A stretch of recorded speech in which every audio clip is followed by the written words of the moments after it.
A revisão da literatura ela foi realizada em três assuntos específicos. Os ácidos inoxidáveis, a soldagem, propriamente por atrito, e os ciclos térmicos da soldagem. A minha apresentação então segue essa divisão. Eu vou abordar na sequência esses três assuntos, um breve relato sobre o que foi encontrado na literatura. Começando pelos ácidos inoxidáveis. Os ácidos inoxidáveis, a família inteira, né, dos ácidos inoxidáveis é essa. Eles são divididos conforme as microestruturas, né, conhecidos pelos nomes, martensíticos, ferríticos e austeníticos. E, no caso dessa tese, trabalha com esse grupo, o duplex, que além de, por ser um ácido inoxidável, ser uma liga ferro-cromo, ainda tem uma adição de níquel significativa que faz com que a microestrutura dele seja uma estrutura dupla, com a presença então de duas fases. Ele é um álcido ferrítico, então tem austenita e ferrita. Ele é formado por uma microestrutura que é uma base ferrítica com ilhos de austenita. Ele é um ácido magnético, certo? E mesmo nos duplex nós vamos ver na sequência que existem tipos específicos desse ácido. Portanto, a tese ela está centrada nesse grupo aqui específico de materiais, que são os duplex. Aqui temos um exemplo de qual seria a diferença entre as microestruturas. A partir de uma estrutura ferrítica, a adição de níquel vai transformando essa microestrutura. Um dos fatores é a composição química, o outro seria o processo do resfriamento. Mas aqui então temos um exemplo de estrutura duplex, onde em escuro, naquela imagem, nós podemos observar a ferrita e a parte mais clara, a austenita.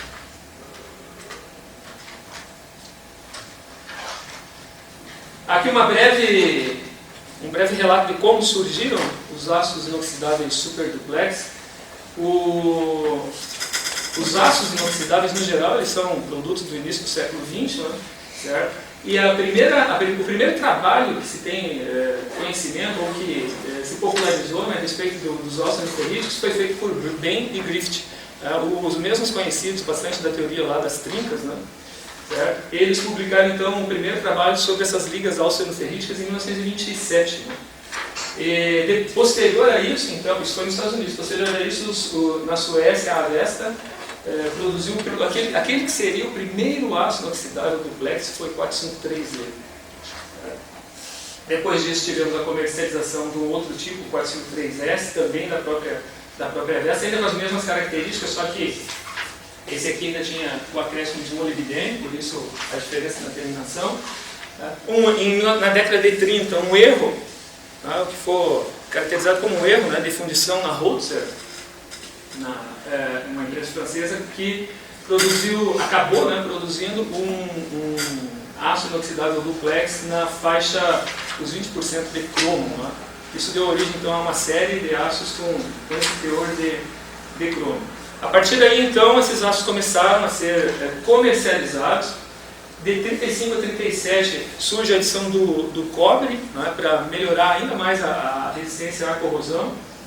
E até os anos 50, então, foi comercializado o mesmo grupo de ácidos, conforme eles tiveram a sua origem lá nos anos 30.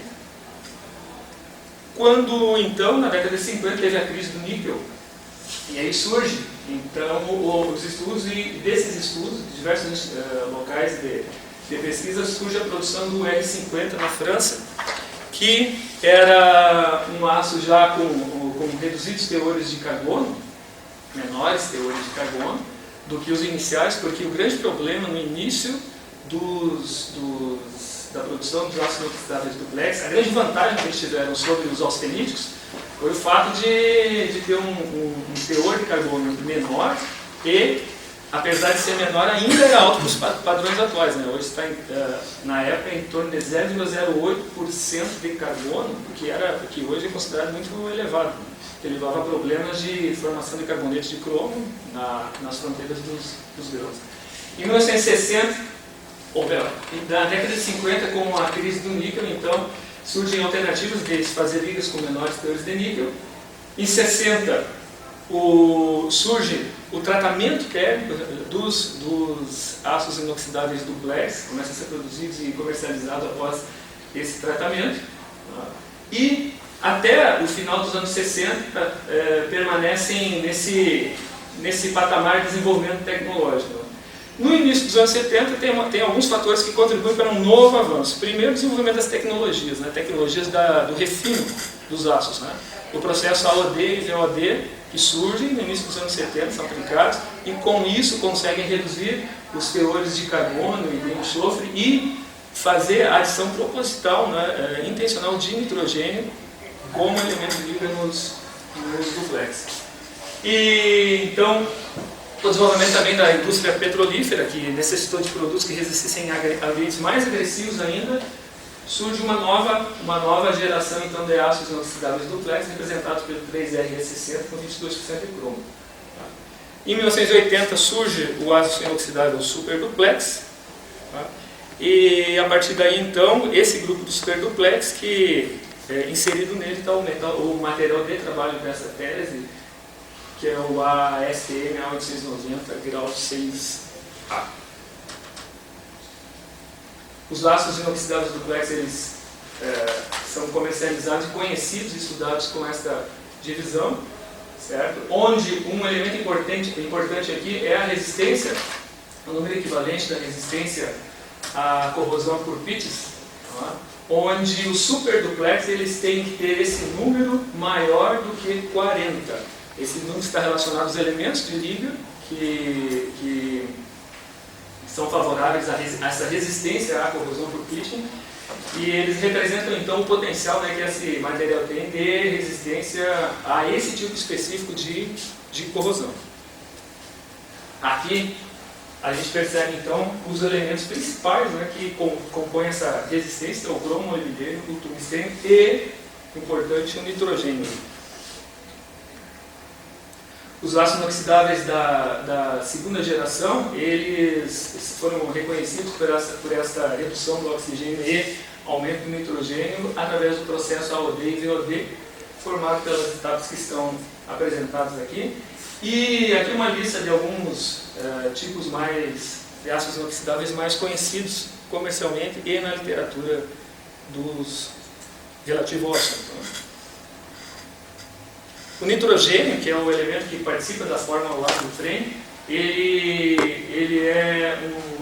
estabiliza, né, a austenita. Então o nitrogênio permitiu que essa região bifásica de ferrita mais austenita fosse ampliada para valores maiores, o que permitiu uma facilidade maior para o processo de aquecimento e resfriamento, como é o caso da soldagem. Então, o elemento nitrogênio promove, né, esse aumento dessa região austenoferrítica. Aqui algumas características para podermos comparar, né, os elementos, desde o aço carbono até o aço inoxidável super duplex, algumas propriedades que mudam, algumas de forma significativa. A resistência mecânica do aço super duplex ela é maior do que os aços austeníticos, né? Em termos gerais ela é maior, só que ele tem uma menor ductilidade do que a família dos aços inoxidáveis austeníticos. O material estudado nessa tese, então, é esse aqui, com essas características físicas aqui.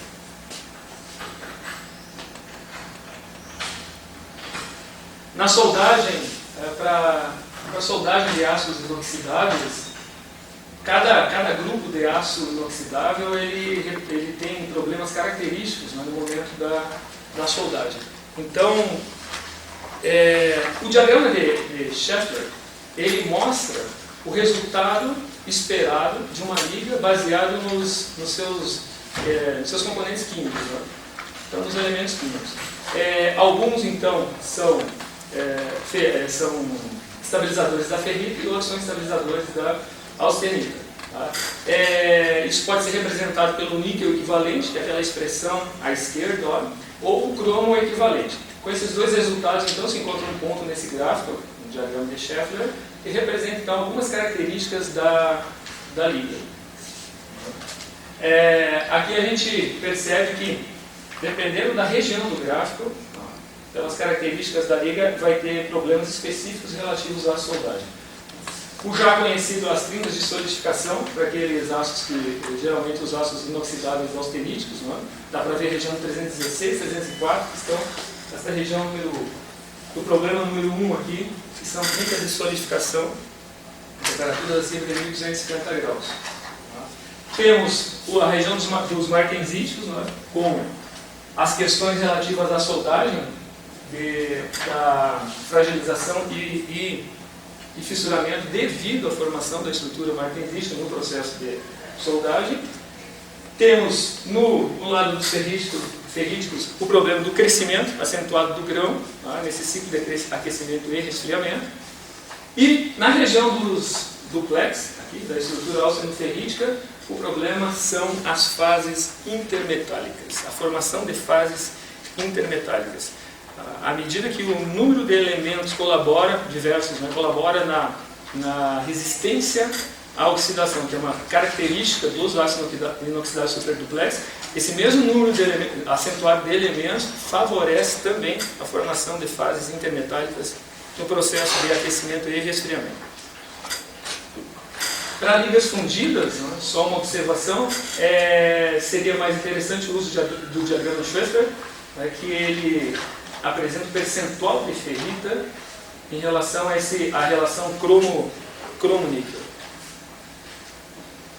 Aqui um exemplo geral sobre as fases intermetálicas que formam, né, que trazem problemas para os ácidos inoxidáveis duplex. Então são vários elementos aqui que essas precipitações, né, podem acontecer. Especificamente o mais crítico deles, né, e mais estudado, imagino, nos trabalhos que têm aparecido por ser, né, de uma importância significativa, entre os mais significativos, a fase sigma, né, que é um problema, ele é um problema muito frequente, né, nos cuidados com relação ao ácido inoxidável duplex. Nesse gráfico, os elementos de liga que aparecem lá, eles mostram para onde levam essa região da possibilidade maior de formação dessas fases intermetálicas. Né? Então, o molibdênio, tungstênio e silício, por exemplo, né, eles tornam essa região, eles levam essa região para temperaturas, ampliam para temperaturas mais altas, enquanto aqueles elementos à esquerda trazem para um tempo de formação menor. O problema, os efeitos, né, então, da fase intermetálica aqui, é a redução da tenacidade e aumento da dureza. Então, a presença de fases intermetálicas no ácido inoxidável duplex gera esses dois efeitos aqui. No caso específico, né, da fase sigma, esses efeitos aqui irão aparecer. A fase sigma, então, tem essas características. Dá para perceber a presença do cromo, e é justamente esse cromo aqui que sai da formação natural da liga, que vai formar essa fase sigma. Aqui um exemplo do efeito que a fase sigma pode causar no ácido inoxidável duplex, no caso o SAF2205, que é a sigla dos ácidos desenvolvidos pela Sandvik. Esse SAF2205, Piesma fez com outros pesquisadores, realizou em 2013 um trabalho em que ele mostra que o tempo de permanência acima de uma faixa de temperatura, no caso 850 graus, ele diminui a energia de impacto, né? Então a resistência a esse impacto é diminuída com o tempo maior de permanência a 850 graus. E aí ele avaliou que o responsável por essa diminuição é a presença, nesse caso aqui, relacionada diretamente à presença da fase sigma. Alguns exemplos então de aplicações dos ácidos inoxidáveis superduplex e ácidos inoxidáveis duplex.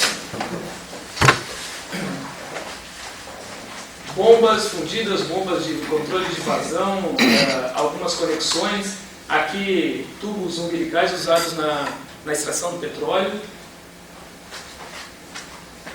Bom, agora então a soldagem por atrito. A soldagem por atrito tem sido estudada em vários lugares. Aqui uma coletânea especificando alguns locais de onde tem saído frequentes trabalhos relativos à soldagem por atrito. Então a gente tem esses polos, né? Existem outros, só que no caso específico dessa tese, os trabalhos mais significativos em termos de resultados vieram desses locais aqui. Há o Instituto GSKK da Alemanha, a Universidade da Breslávia, lá na Polônia. Tem o Núcleo de Estudos também de Desenvolvimento Tecnológico na África do Sul.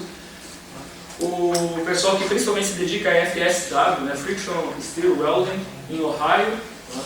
E aqui no Brasil, essas instituições que têm desenvolvido ou se demonstrado interesse em desenvolver a soldagem por atrito nas suas diversas formas. Né? O Laboratório de Tecnologia Atrito, né? Na Universidade Federal de Uberlândia, o LAMEF, na URGS, onde foram realizados os experimentos dessa tese, o LNLS em Campinas, e aí todas as outras instituições do IPT daqui, a própria Escola Politécnica, onde está sendo defendida agora essa tese, né, nesse assunto, e outras também relacionadas. O pessoal do Instituto Federal então, de São Paulo, né, que demonstra interesse por essa área, e nós lá no Instituto Federal de Santa Catarina, né, abrindo uma fronteira aí, nessa área de conhecimento específico na área de soldagem por atrito. E especificamente o trabalho com aço inoxidável superduplex, pela nossa visão de que o superduplex, né, então, seja um material que, embora nesse momento ele precise seja de algo assim, de um tratamento muito específico, muito detalhado, mas alguns tipos de aço inoxidáveis duplex certamente poderão ser utilizados na nossa região, que é o maior, junto, né, com o Chapecó e a região, a região de maior consumo per capita do Brasil de aço inoxidável. Então, o fato dessa tese ser defendida no DINTERE relacionado ao Oeste de Santa Catarina tem um dos fundamentos na escolha desse assunto relativo a essa visão no futuro. A soldagem por atrito e a soldagem por fusão têm diferenças muito significativas. Né? A soldagem por atrito, o processo de aquecimento e resfriamento da soldagem por atrito, ela não altera e não prejudica a microestrutura. E até muitas vezes consegue uma estrutura melhor porque eu vou ter um grão mais refinado, né, em determinadas situações. Então, a melhora da microestrutura. É um processo que não exige a limpeza prévia, né, que é uma coisa muito comum em outros processos de soldagem, por arco elétrico, né, a necessidade da limpeza para evitar algum tipo de contaminação ou influência na pós-fusão por outros elementos que não são esperados. É um processo mecanizado, né, ele pode ser mecanizado, não tem o problema com relação à operação, né, de respingos e fumos, e uma outra vantagem é que ele pode ser realizado em águas profundas, como é o exemplo dos processos de recuperação por atrito, que usa esse processo de soldagem para substituir trincas por um furo, em que depois é realizado um processo onde esse furo é preenchido, tá, através de uma soldagem por atrito. Isso pode ser realizado em águas profundas, que é uma grande vantagem com relação à soldagem por fusão, que não tem essa possibilidade, pelo menos de uma maneira tão fácil como se fosse por atrito. Especificamente, soldagem com pinos consumíveis apresenta essas vantagens. Ela é um processo, o pino consumível permite um processo autolimpante, porque à medida que o pino vai sendo pressionado contra o furo, ele vai expulsando as primeiras camadas, as interfaces para as laterais, e faz com que todos os elementos contaminantes fiquem depositados no colar, e isso afasta então as contaminações, oferece menor risco para os operadores pelas características de segurança, não está relacionada a habilidade específica para a operação, pode ser automatizado, por ser um processo mecanizado, facilita a automação, tem um baixo aporte térmico e curto ciclo de soldagem, um ciclo que será avaliado nessa tese.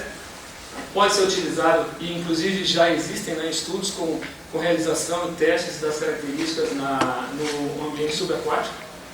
No LAMEF, na URGS, isso já foi estudado para alguns tipos de combinação de processo e material.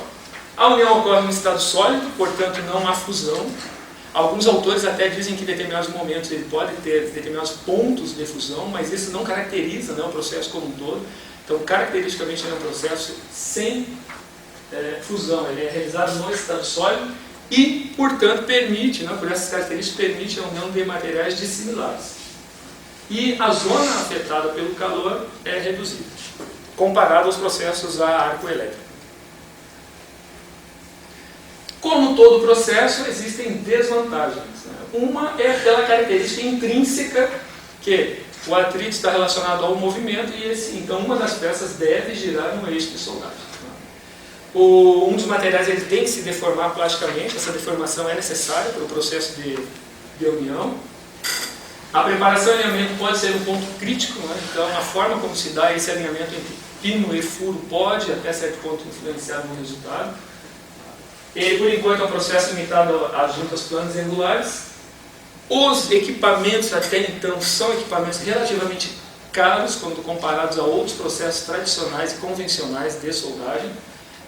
E não pode ser aplicado a materiais não forjáveis ou autolubrificantes, por também uma característica intrínseca de ser um processo que necessita do atrito como fonte de calor.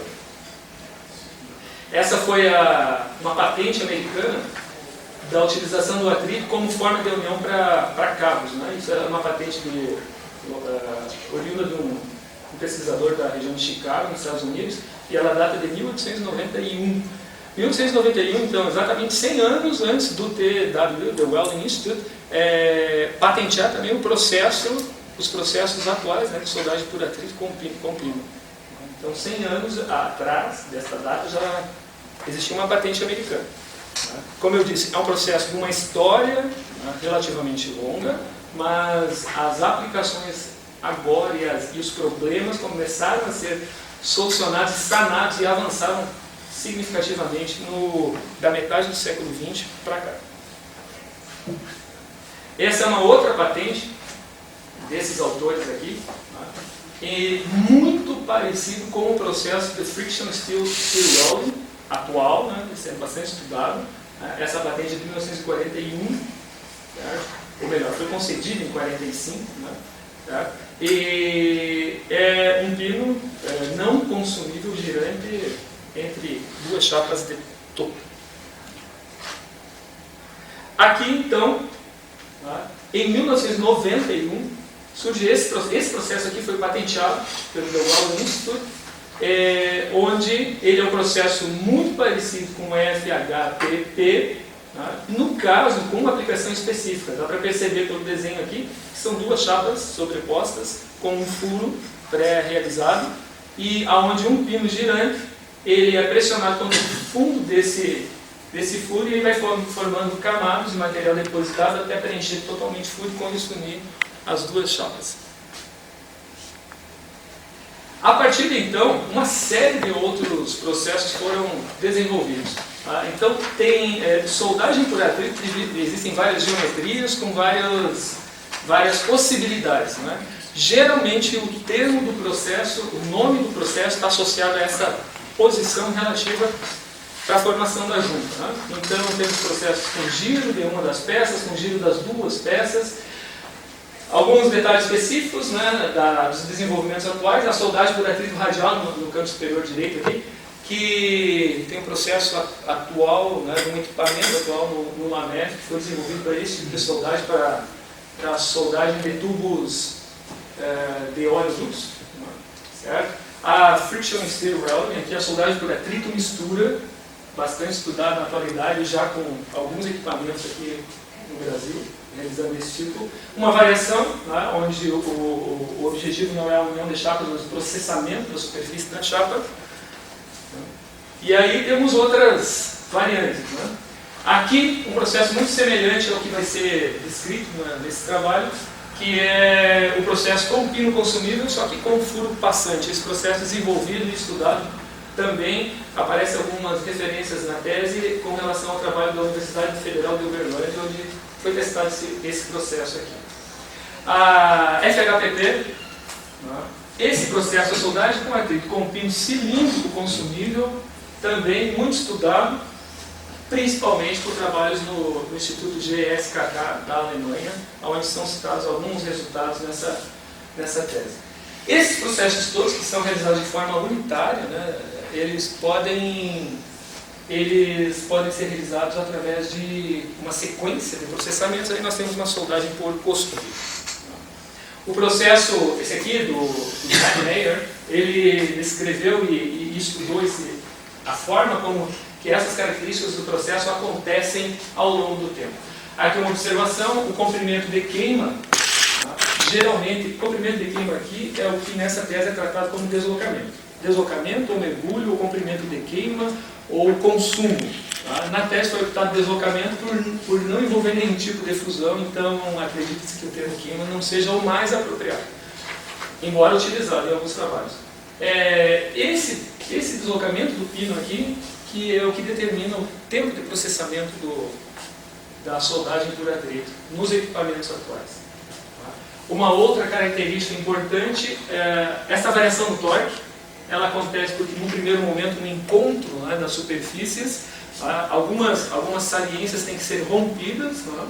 Então, nesse primeiro momento, há um aumento do torque, até que todas essas, como se houvesse um nivelamento, todas esses picos, né, da rugosidade fossem destruídos, fossem rompidos. Isso está provocando um aumento do torque, e a partir de um determinado momento, formando uma região plástica, já não há mais esse aumento do torque, ele tem uma queda, e a partir daí, com a continuação do deslocamento do pino, né, isso vai avançando em um determinado patamar, até o momento então onde há a parada e o aumento novamente do segundo pico de torque.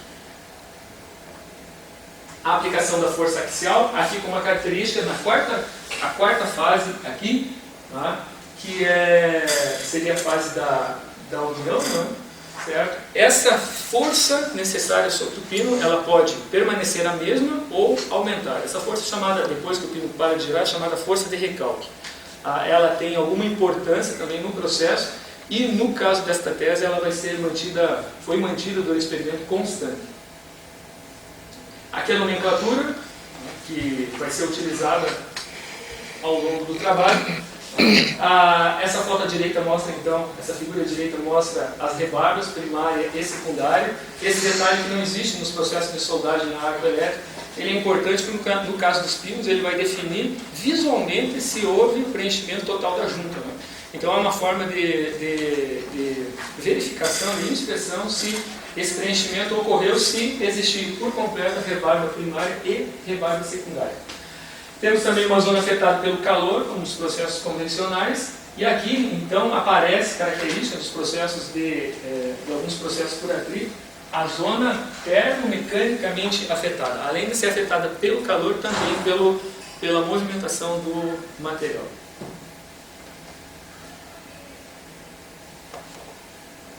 Os parâmetros principais do processo na soldagem por atrito com pino cônico são esses: a força axial, a rotação e o deslocamento.